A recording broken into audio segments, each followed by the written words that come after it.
आप जरा यहाँ के हिल स्टेशंस के कुछ तस्वीरों को देखिए। कितनी सुंदर जगह है और कितनी शांत जगह है, लेकिन इस सुंदरता और शांति के पीछे कुछ ऐसे राज छुपे हुए जिसे सुनकर लोग आज भी डर।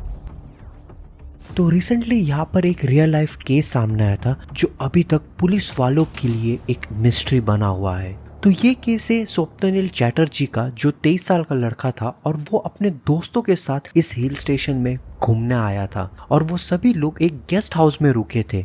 लेकिन एक सुबह वहाँ के जो लोकल्स थे उन्होंने एक बहुत जोरदार आवाज सुनी और जब वो लोग वहां पर भागकर गए और देखा तो उन्होंने देखा कि जो स्वप्निल है वो जमीन में गिरा हुआ है और उसके शरीर से बहुत खून बह रहा है और उन्होंने उसे तुरंत हॉस्पिटल ले गए, लेकिन डॉक्टर ने उसे मृत घोषित कर दिया। और जब पुलिस वालों ने इन्वेस्टिगेशन चालू किया तो उन्होंने उसके दोस्तों को पकड़ा, लोकल्स को पकड़ा और जो जिनके घर में रह रहा था उसके मालिक को भी पकड़ा और पूछताछ किया। लेकिन पूछताछ में उन्हें कुछ ऐसा सुराग नहीं मिला जिससे उन्हें लगे कि ये एक मर्डर केस है। और इस हादसे के इन्वेस्टिगेशन के दौरान वहाँ के जो लोकल्स थे उनके बीच में फिर से एक डरावनी कहानी का शुरुआत हुआ। तो होता ये कि जो वहाँ के लोकल्स थे उनका ये मानना था कि जो स्वप्निल है उसे किसी इंसान ने नहीं बल्कि एक प्रेत आत्मा ने मारा है, क्योंकि उनका ये मानना था कि जो ये हिल स्टेशन है वहाँ पे बहुत साल पहले बहुत सारे बच्चों का बहुत दर्दनाक तरीके से मौत हुआ था और इस वजह से जो उनकी आत्मा है वो आज तक यहाँ पर भटक रही है। और लोगों का तो ये भी मानना है कि जो इस हिल स्टेशन में जो जंगल है